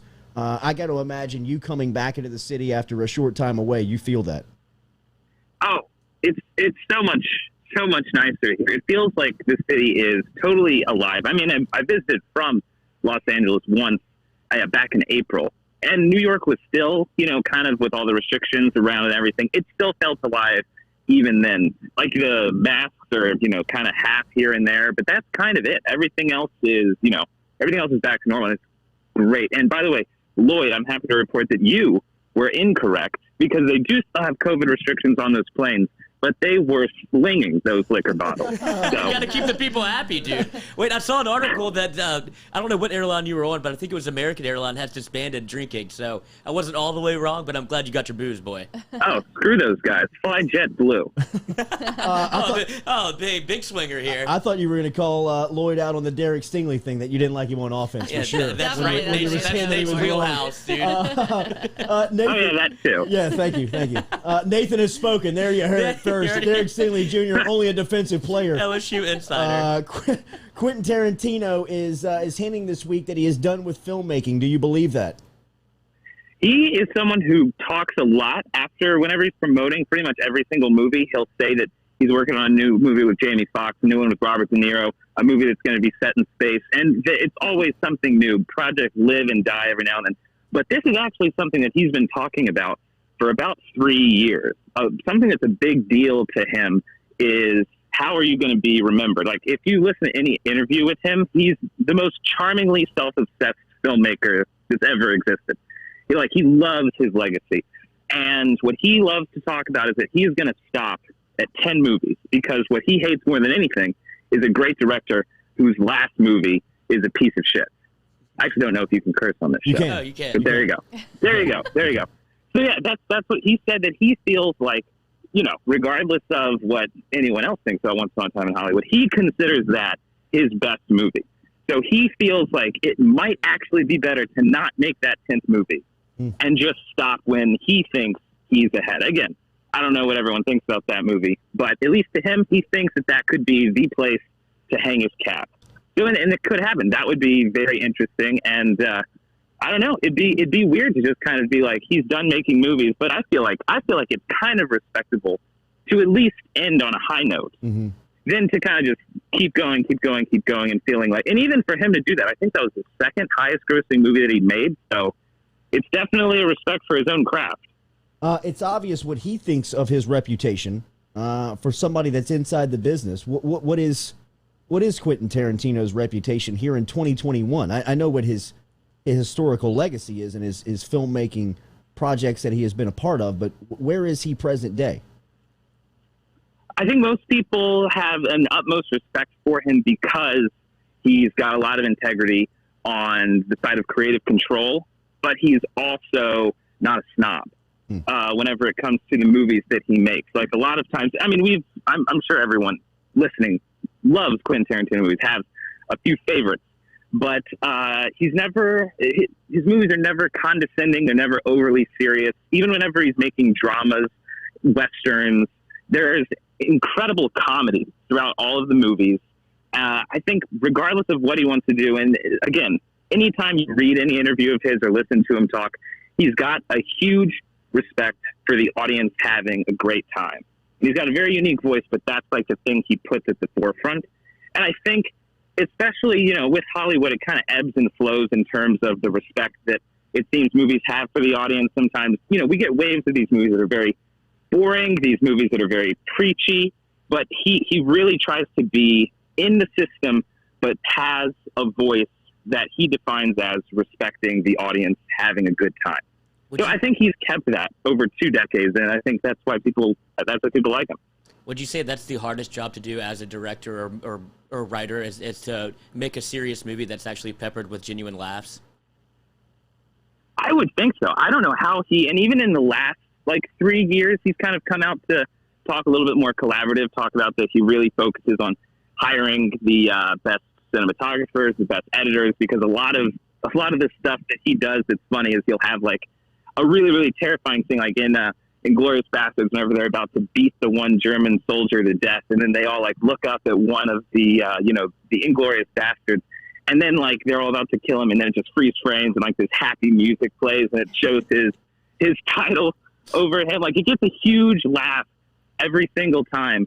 But that's an editorial choice. I think he even said he didn't put that in the script. So I think yes, and I think it's not just the dialogue that's funny, but it's the technical aspect of filmmaking that's very funny. And so it's his movies are uniquely cinematic. I think that's another big reason why people love him.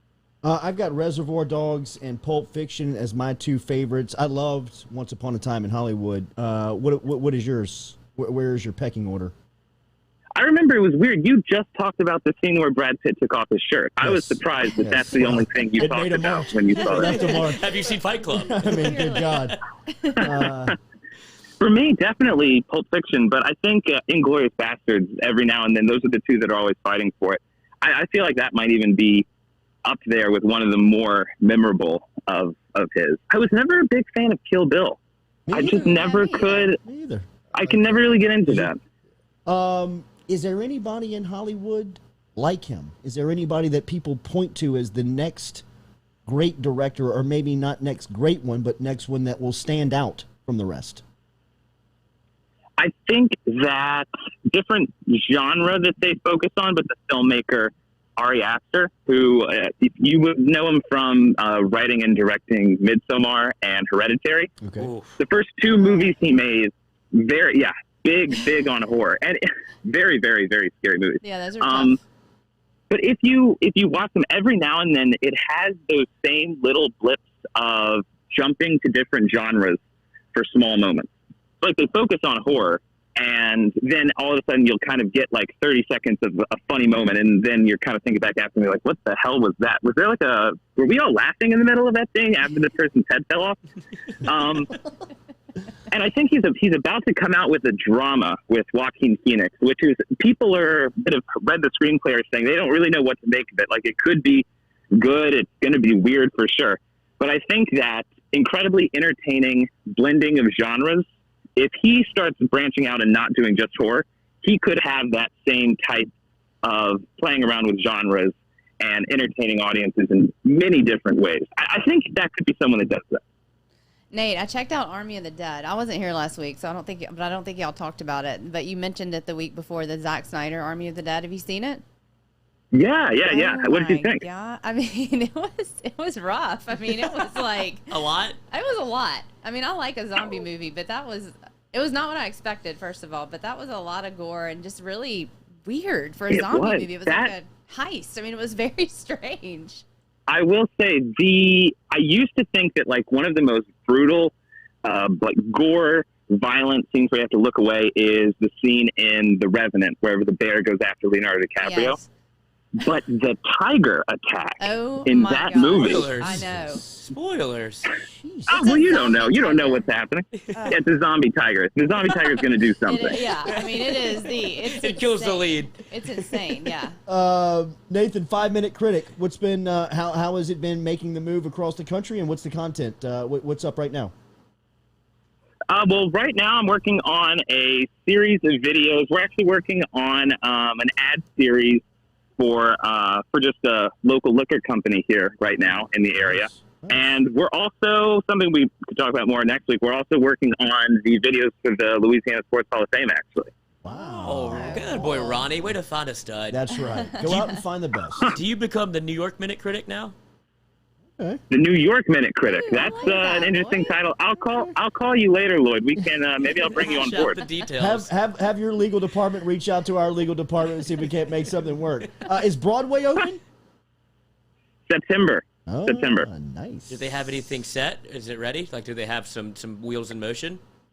I haven't taken the time to really look into what's going to be showing, but I really want to see Book of Mormon. Oh, it's so good. Saw it in New Orleans. I imagine Broadway's better. Nathan, one from a listener for you. Daniel Glenn asks, Nathan, he's wondering if Tarantino will ever make the Star Trek film he's hinted at for a long time.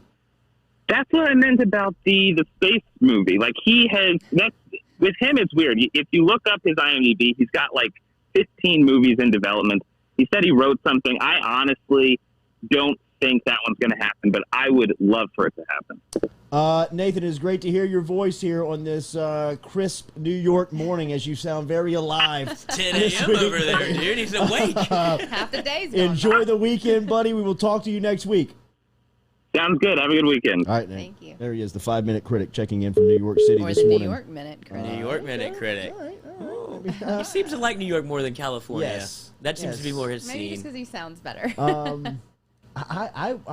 There's a certain period of time where I would have chosen Los Angeles over New York 10 out of 10 times. I don't think I'm there. I don't think I'm there. Yeah, if I'm Noah's age, even your age, Lloyd. I mean, from the 18 to 30-year-old window, I would have probably chose L.A.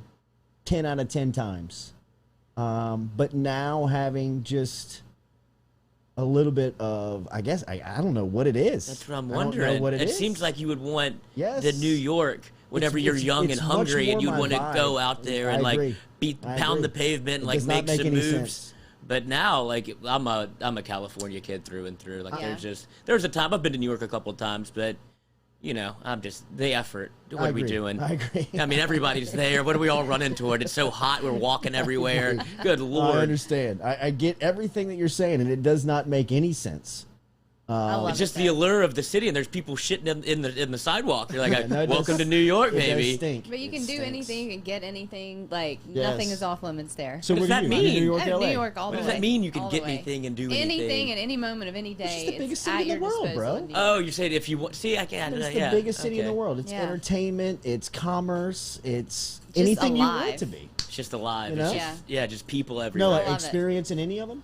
LA I've or been New to LA. York? You've been to I've LA. Okay. I went to the Lakers and Clippers game. Oh, well, that's a tough. I mean, like he's got to be an LA guy now. Yeah. I mean, I remember my first Lakers game. I was like, "Are you kidding, bro? Never I'm leave moving it. here. Right. I'm moving here." See, not even LA for me. I went to Huntington Beach, and I was like, Sure. this, I And completely I would agree with understand. that. La Jolla. Yes. La Jolla, which is a suburb Yeah, La of Jolla's San great. Diego, to me is the finest city I have ever been to. Like in America, like looked around, like look at this very place. These people have they have a secret mean, that they're not telling anybody Yeah. about. Everybody's got a view of the beach. Everybody's in shape. Everybody's 65 moving degrees, the around. sun's It's 70 out. Perfect degrees weather every all the day. time. You're you can happy. smoke weed all day legally. They're I mean, drinking it's red just- wine at 10 a.m. it's It's just like like- they're in France. I mean, it is. Everybody's rocking. I mean, everybody's driving these high. It's just like, what is going on here, man? La Jolla, California. Money is what's going on. It is. It is It is money. money. It is money. It But is you money. can also bum But you it. gotta have You can. money to do anything You out do. there, and everybody drives a Porsche. Yeah. It's like, what do you do? Yeah, they're still home at 11 a.m. It's Right, like, y'all aren't working. I mean, how does this happen? But I guess it's just the life of the lifestyle. I mean, you make more for whatever you do out there. But I You're mean, born into it. it's got to be something, man. Something. I agree. There is a secret that they're not telling Behind and the just, scenes. Like, Something happening. man, y'all have got it. Y'all mean, are doing it right. Like, we've I mean, convinced this is a ourselves- lot different from the UDL and Baton Rouge, Louisiana. The internet doesn't man. work. I mean, like, And we've how do convinced y'all get away ourselves with this, that man? Louisiana's awesome just because Yeah, we know right. we're not going anywhere. Like, oh, you got to get to Louisiana. They get is, here like, though. are I you? mean, we are have you? New This is Orleans. ridiculous. Yeah. It is hot. 3,000 days out of the year. I mean, the roads are terrible. Why are You we got in traffic? crime on every corner. Why don't you just come hanging at La Jolla for just a weekend? You're like, Oh, where am I? I thought it was like this. This isn't the everywhere. United States of America.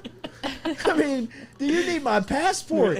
How do I move here? You How am I can't. here? Yeah, but those yes, people exactly. come You to cannot. places like this, and they're like New Orleans, and they're Sure. like, "This is amazing. It This is. is cool and different." But you know, on leaving day, they're like, "Let's get the Well, hell yeah. out of Here, here. yeah. Let's get the I hell need to go to the back outta doctor." here." Yes, I've eaten nothing but fried food. Exactly. I've been drunk for Exactly. 72 hours. I have open wounds I'm everywhere. hanging out with this guy that I don't know. I mean, like, I'm leaving, man. Seems like a nice Get me guy. back to La Jolla. I'm shutting the door. It is. So I mean, I understand what you're saying.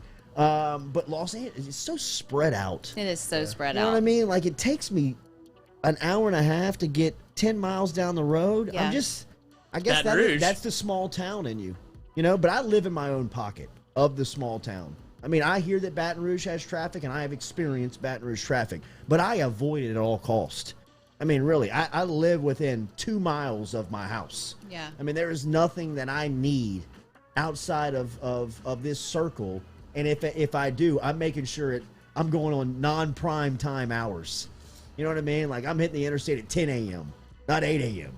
yeah. Like you said, to leave Birmingham, you're up at 2 a.m. Let's do it now. Yes, absolutely, man. Nobody on the road. If you're wondering who's running errands at 2:30 a.m., it's Jordy in Baton Rouge, just jet setting around town. Like, what are you doing? Oh, nothing. I'm actually completely CVS on the corner sober. of Government and Acadian, 24 hours. Anything you need. Grocery shop to your prescriptions. You're gonna get everything there. I'll bill you, CVS. Oh my God. Just for you, they hold the Culotta. They just put it through the window. Like Norm at Cheers when I walk in at 3 a.m. Hey! Shaving cream and a razor in the back, buddy. You're like an alley cat. Just leave a can of food out. He'll find it. What's going on this weekend? I got a wedding tonight. I got a 2-hour wedding that is going to be in Latin the entire time. Oh, Nomine Patre, Filii, et Spiritus Sancti. Wow. Boy, you freaked me out. The shit you know, bro. Why do you know that? The rooms you have faked your way into scare everybody, man. Oh, Latin priest? Yeah, there's been a couple days in the clergy. So a 2-hour wedding means a mass, then? You mean there's a mass. And that was the time from the priest that I sent Jordan over to ask last night at the rehearsal dinner, like, hey, Father, how long's the mass going to be tomorrow? Like, Jay, go ask the priest how long tomorrow's going to be. He came back and he's like, 2 hours, Dad, all Latin mass. I said, if the priest is telling you 2 hours, that's 2.5. Right? That's 2.5. You can that was a joke then? No. He's Because really they were doing the do it rehearsal part they were doing some Latin stuff. Is it here? And everybody was, it's at Sacred Heart. Oh, wow. How close are you to this wedding in terms of seating? I've thought about this strategy, Lloyd. Jordan is in the wedding. Drop off? Spin around? I mean, it's no responsibility of mine during the 2 hours. You know what I mean? I can't sit with him. He's got an assigned seat. You know what I mean? He's so which would put me in the back. Which would put me with access to a phone and streaming to baseball that's happening around the country. Yes. My car could be outside with AC. That's another huge indictment on this wedding party going for more than an hour, is that they keep those churches so GD hot that... See, I'd go the opposite direction. I think it's unbearably cold. Yeah, it's freezing in a church. No. Freezing it's in so churches, hot in there. Bro. Maybe it's what church are you in? Maybe it's because of my life and my, the God is just coming through my. You're a vampire, warm-blooded. I'm always cold-blooded. That's how I learned Latin. So I am thinking of a strategy, but it is my cousins. It's a family affair, bro. You hate to be that guy and look around like, ask something about what'd you think about it. The I thought it was great. Well, I mean, the guy died. Yeah, you don't remember what he passed out? I mean, she ran away. Puking on the altar. For real? What was your favorite part of the exorcism? So I'm at a wedding tonight, and then I got really nothing. The move is for the wedding, for the actual the wedding, is to show up early, show face, get the kids seated down, and then you can kind of linger around and then go to the car. Good strategy. Yes. I'd skip weddings altogether. Just go to the reception. Either way, I'm not staying the full. There's no way. I mean, people will fill in. I mean, 120 minutes. You can. I'm not doing it. It's a movie, bro. I mean, in a language you don't understand. Why do people do that to everyone else? That's my question. It's a parent's call. It's a good question. It's a good question. But especially when you know everyone there is not Catholic, probably. Like, why do you do that? Why do you make people sit for 2 hours for your wedding? Because they have to do it every week. So you're gonna have to sit here, shut up, and listen to God for one day a year. That's what I guess they think. It's a 2-hour wedding, bro. I mean, you're gonna get all the Jesus you need. What you got this weekend, Kate? Dinner with friends tonight, and then just kid stuff the rest of the weekend. All right, get back on the tennis courts too. Heads up, all you 3.0s over there. Don't call it a comeback. Get my whites on and coming at you. The score's coming out. Don't call it a comeback. Yep, enter J's. What you got, Noah? Work tonight, and that's it. That's it? Nothing this weekend. Chilling. Okay. Nice. Right. Go into Sounds like trouble. Yeah, exactly. Sounds like getting into trouble. Sounds like getting into trouble. Noah has a whole played... lot of nothing. Okay. Noah's playing us like a fiddle, dude. Yeah, he does. Playing us like a fiddle. The Scott Woodward of the UDL. That's right. That's right. Lizzie, you in Alexandria? A-Town for one of Rebecca's good friends, my girlfriend, is moving to South Carolina. She got a going away party. Yes, a little going away party. She's being a vet out there in South Carolina. She had to choose between Las Vegas or South Carolina.